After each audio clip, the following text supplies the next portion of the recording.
Hello friend, welcome to goodwill concept classes. हमारे channel में जो भी नए हैं सब्सक्राइब कर दें ताकि बढ़ते वीडियो आप तक। Hello friend, how are you? Welcome to goodwill concept classes. Friend, आज मैं प्रीवियस ईयर का पेपर फर्स्ट 1 to 5 क्लास का सीटेट का प्रश्न लेके आया हूं, जो कि नवंबर 2012 का है। प्रीवियस ईयर ये चाइल्ड डेवलपमेंट एंड पेडागोजी है। चैनल में जो भी नए हैं फ्रेंड, वो हमारे चैनल को सब्सक्राइब कर दें, अधिक अधिक शेयर करें और लाइक करें फ्रेंड। तो आज का जो पहला प्रश्न है वह है फ्रेंड आंशिक पुनर्बलन। तो आंशिक पुनर्बलन क्या है? कहता है कि सतत पुनर्बलन की अपेक्षा कम प्रभावी होता है, या फिर दूसरा है वास्तविक कक्ष में जो है अनप्रयुक्त नहीं किया जा सकता। तीसरा है कि पशुओं को प्रशिक्षित करने में सर्वाधिक कार्य करता है, और चौथा है सतत पुनर्बलन की अपेक्षा अधिक प्रभावी होता है। तो आंशिक पुनर्बलन जो होता है वो क्या होता है? तो इसका जो सही उत्तर होगा फ्रेंड 16 का, वो होगा डी, सतत पुनर्बलन की अपेक्षा अधिक प्रभावी होता है जो आंशिक पुनर्बलन होता है। तो आंशिक पुनर्बलन से अभिप्राय जो है कई सही अनुक्रियाओं के उपरांत पुनर्बलन देने से है। यह जो है सतत पुनर्बलन की अपेक्षा अधिक प्रभावी होता है, क्योंकि इसमें छात्र को किस अनुक्रिया पर पुनर्बलन मिलेगा और इसका जो है पता नहीं होता। तो इससे क्या होता है, वह प्रत्येक अनुक्रिया को तत्परता से करता है। आंशिक में वो छात्रों को जो है पता नहीं होता है कि हमको कहाँ से क्या पढ़ना है, इसलिए छात्र क्या करते हैं, वो एक तरफ से सही से पढ़ते जाते हैं। अगला है फ्रेंड 17 नंबर। इसमें है कि एक सशक्त विद्यालय अपने शिक्षकों में निम्नलिखित योग्यताओं में से किसे सर्वाधिक बढ़ावा देगा? तो क्या अनुशासित स्वभाव को, या फिर प्रतिस्पर्धात्मक अभिवृत्ति को, तीसरा है परीक्षण करने की प्रवृत्ति को, या स्मृति को? तो किसका अधिक जोर देगा? एक सशक्त विद्यालय जो शिक्षक का जो चयन करेंगे किस योग्यता पर अधिक बल देगा? तो वो देगा फ्रेंड नंबर बी, तो प्रतिस्पर्धात्मक अभिवृत्ति पर देंगे बल। ये जो है एक शिक्षक विद्यालय जब अपने शिक्षकों की निम्नलिखित योग्यताओं में से जो सदैव जो है प्रतिस्पर्धात्मक अभिवृत्ति को ही सर्वाधिक बढ़ावा देता है, ताकि बच्चों में एक प्रतिस्पर्धा की जागरूकता लाए। आज का जो अगला प्रश्न है फ्रेंड वो है आपका कि निम्नलिखित में से अंतः विषयी अनुदेशन का सर्वोत्कृष्ट लाभ यह है कि, क्या लाभ है? इसका जो आंसर होगा, मैं डायरेक्ट आंसर में जाता हूँ फ्रेंड। इसका जो आंसर होगा वो होगा बी, कि विद्यार्थियों को सीखे गए ज्ञान का बहु संदर्भों में अनुप्रयोग करने और सामान्यीकृत करने के अवसर दिए जाते हैं। जहाँ भी अवसर वर्ड आए पॉजिटिव होता है फ्रेंड, तो इसका सही आंसर होगा बी। आज का जो अगला प्रश्न है फ्रेंड वो है 19वां। इसमें कह रहा है कि वे शिक्षार्थी जो समृद्ध ज्ञान और शैक्षणिक दक्षता की हार्दिक इच्छा प्रदर्शन करते हैं उनके पास होता है। तो उनके पास क्या होता है?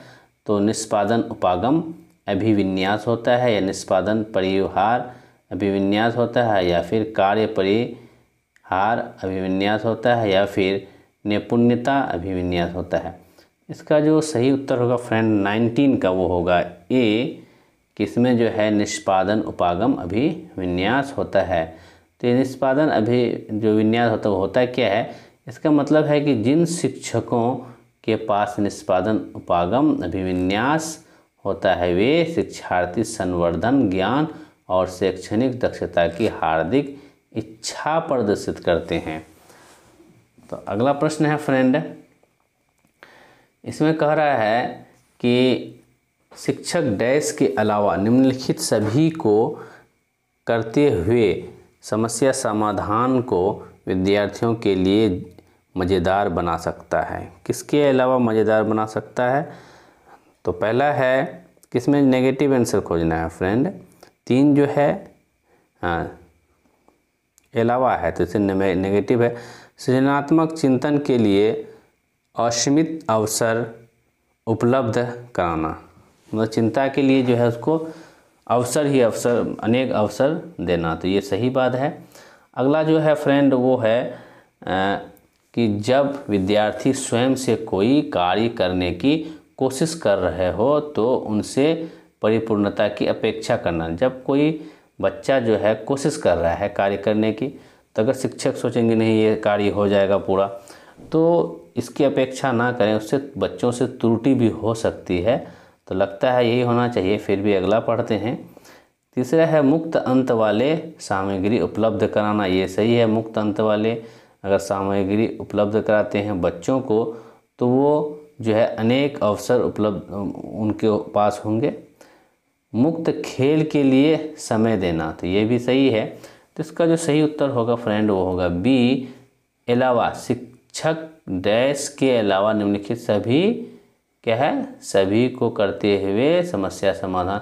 तो हर चीज़ में क्या समस्या समाधान होगा, लेकिन अगर शिक्षक को ये उम्मीद है कि बच्चे अगर कुछ प्रयास कर रहे हैं वहाँ से ही समस्या समाधान हो जाए, तो ये नहीं करना चाहिए, बच्चे से त्रुटि भी हो सकती है। आज का जो अगला प्रश्न है फ्रेंड वो है आपका, भाषा में अर्थ की सबसे छोटी इकाई डैश होती है। क्या होती है? तो रूपिम होती है, या फिर स्वनिम होती है, या संकेत प्रयोग विज्ञान होती है, या वाक्य होती है। सबसे छोटी इकाई होती है भाषा में फ्रेंड, ये तो भाषा का प्रश्न है तो फिर भी इसमें दिया गया है, तो पेडागोजी का है। तो 21 का जो सही आंसर होगा फ्रेंड वो होगा बी, स्वनिम सबसे छोटी इकाई होता है, भाषा में अर्थ की सबसे छोटी इकाई होती है। तो स्वनिम जो होता क्या है? तो स्वनिम जो है बोलचाल की भाषा के उच्चरित रूप की वजह से न्यूनतम विशेषता है, जिसका द्वारा किसी कही गई बात का है ना, कही जाने वाली किसी अन्य बात में अंतर स्पष्ट किया जाता है स्वयं से। और जो है श्रवणात्मक दृष्टि से किसी भाषा बोली है ना, बोली में समान जो है सौनों का जो है समूह, जिसके विवरण का एक ढांचा होता है, जिसको कहते हैं स्वनिम। आज का जो अगला प्रश्न है फ्रेंड वो है जो है बहुबुद्धि सिद्धांत निम्नलिखित निहितार्थ देता है सिवाय। तो बहुबुद्धि सिद्धांत की जो है इसमें 3 ऑप्शन सही होगा, जो कि बहुबुद्धि सिद्धांत से लिया गया है, और एक नहीं लिया गया, वो कौन सा है? तो इसका जो पहला ऑप्शन है, विविध तरीकों से सीखने का आकलन किया जा सकता है, या फिर संज्ञानात्मक बुद्धि लब्धि से संबंधित नहीं है, या बुद्धि प्रक्रम संक्रियाओं का एक जो है विशिष्ट समुच्चय समाधान के लिए किया जाता है। चौथा है विषयों को विभिन्न तरीकों को प्रस्तुत किया जाता है। तो इसका जो सही उत्तर होगा फ्रेंड वो होगा आपका सी, कि ये है। इसके अलावा बाकी तीनों जो है हो सकता है, ये तीनों जो है बुद्धि सिद्धांत है के जो है निहितार्थ है, लेकिन ये नहीं है, इसलिए आंसर आपका सी ही सही होगा आंसर, कि बुद्धि प्रक्रम संक्रियाओं का एक विशिष्ट समुच्चय समाधान के लिए किया जाता है। आज का जो अगला प्रश्न है फ्रेंड वो है आपका 23वां, निम्नलिखित में से कौन सा सीखने के लिए अधिकतम रूप से अभिप्रेरित करता है? तो सब अभिप्रेरित करता है अधिकतम से, कौन करता है? तो असफलता से बचने के लिए अभिप्रेरणा। दूसरा है बहुत सरल और कठिन लक्षणों का चयन करने की प्रवृत्ति, लक्षणों को प्राप्त करने में व्यक्तिगत संतुष्टि या बाह्य कारक। तो कौन करता है? इसका जो सही उत्तर होगा फ्रेंड वो होगा सी होगा, कि लक्ष्यों को प्राप्त करने में व्यक्तिगत संतुष्टि। अगर व्यक्तिगत संतुष्टि मतलब लक्ष्यों को प्राप्त करने के लिए जो व्यक्तिगत संतुष्टि सीखने में क्या होता है, अधिकतम रूप से अभिप्रेरित होता है। अगला प्रश्न है फ्रेंड कि बुद्धि लब्धांक सामान्यतः डैश रूप से शैक्षणिक निष्पादन में संबंधित है। तो किस रूप से संबंधित है, इसका जो सही उत्तर होगा फ्रेंड, जैसे पहला है आपका उच्च है, मध्य है, या कम से कम है, या पूर्ण है।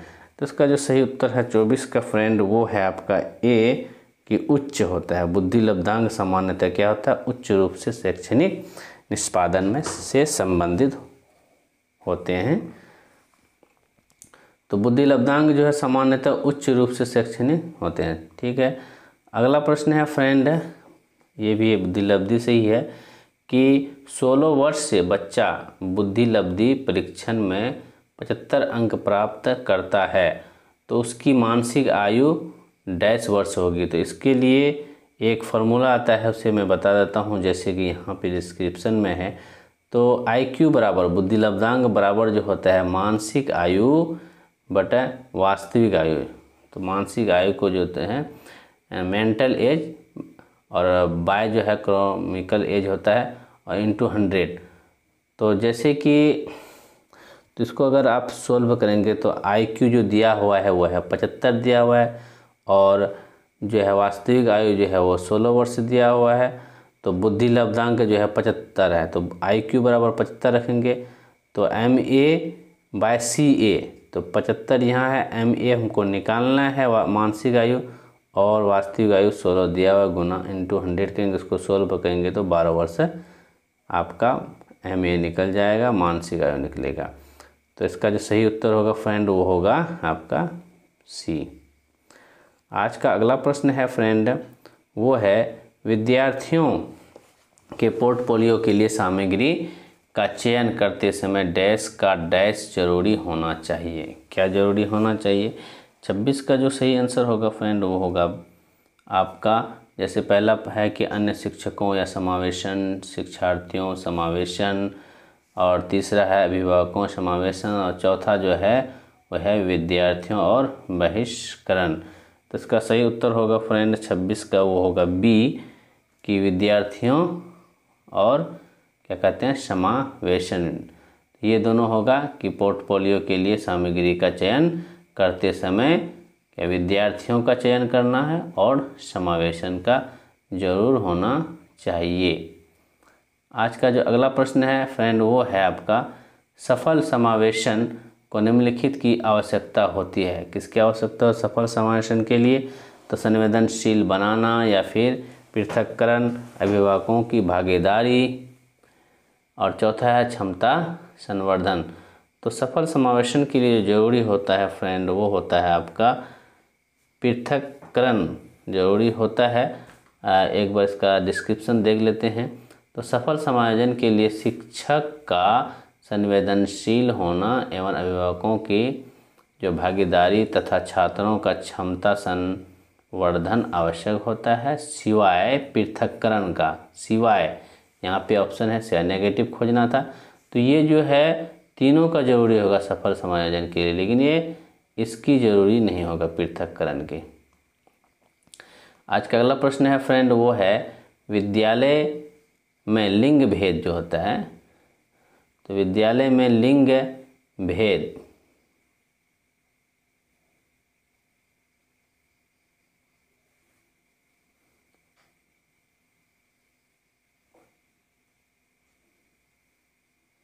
तो इसमें कहा गया है फ्रेंड कि विद्यालय में लिंग भेद जो है, एक मिनट ये सही से आ नहीं रहा है, हाँ, विद्यालय में लिंग भेद से बचने का सर्वोच्च तरीका हो सकता है। क्या हो सकता है? क्या शिक्षकों द्वारा उनके लिंग पक्षपातपूर्ण व्यवहारों का अधिसंज्ञान, या पुरुष एवं महिला शिक्षकों को समान संख्या में भर्ती करना, या विद्यालय में लिंग भेदभाव को दूर करने के लिए नियम बनाना और कड़ाई से उनका पालन करवाना, या जो चौथा ऑप्शन है फ्रेंड वो है संगीत प्रतियोगिता के लिए लड़कियों की जो है अपेक्षा अधिक। तो इसका जो सही उत्तर होगा फ्रेंड वो होगा 28 का वो होगा ए, कि शिक्षकों द्वारा जो है लिंग पक्षपातपूर्ण व्यवहारों का अधिसंज्ञान, बच्चों को उसके बारे में संज्ञान देना। आज का अगला प्रश्न है फ्रेंड, वो है आपका कि सशैक्षणिक क्षेत्रों में जो है निष्पादन के आधार पर शैक्षणिक क्षेत्रों में निष्पादन के स्तर को बढ़ाने का औचित्य स्थान किस आधार पर किया जा सकता है। तो इसका जो सही उत्तर होगा फ्रेंड वो होगा बी, किस आधार पर किया जा सकता है। तो यह जो है वैयक्तिक भिन्नताओं का संतुष्ट करता है। आज का अगला प्रश्न है फ्रेंड, आज का अगला और अंतिम प्रश्न है,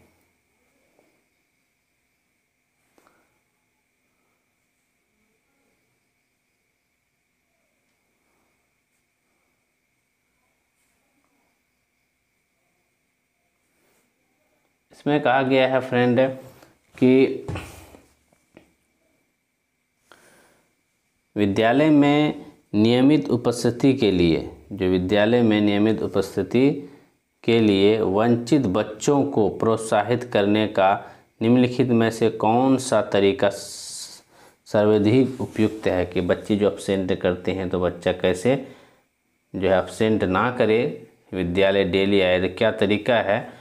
तो पहला है आवासीय विद्यालय खोलना, बच्चों को विद्यालय आने की अनुमति ना देने का कानून, दंडनीय जो अपराध है ना बनाया जाए, तो ये दंड की बात आ गई, नेगेटिव आ गई। तीसरा है विद्यालय द्वारा बच्चों को एकत्रित करने वाले एक व्यक्ति को नियुक्त किया जाए जो कि प्रतिदिन है ना घरों से बच्चों को लेकर आए, ये भी नहीं हो सकता है।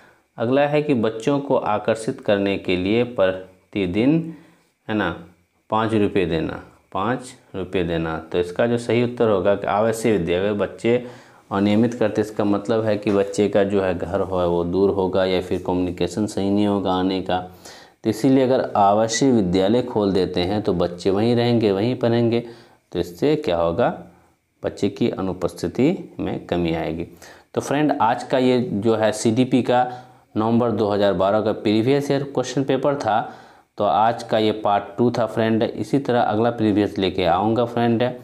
और तब तक हमारे चैनल को फ्रेंड जो भी सब्सक्राइब नहीं किए हैं वो सब्सक्राइब कर दें, अधिक से अधिक जो है शेयर करें, इस वीडियो को लाइक करें फ्रेंड। धन्यवाद।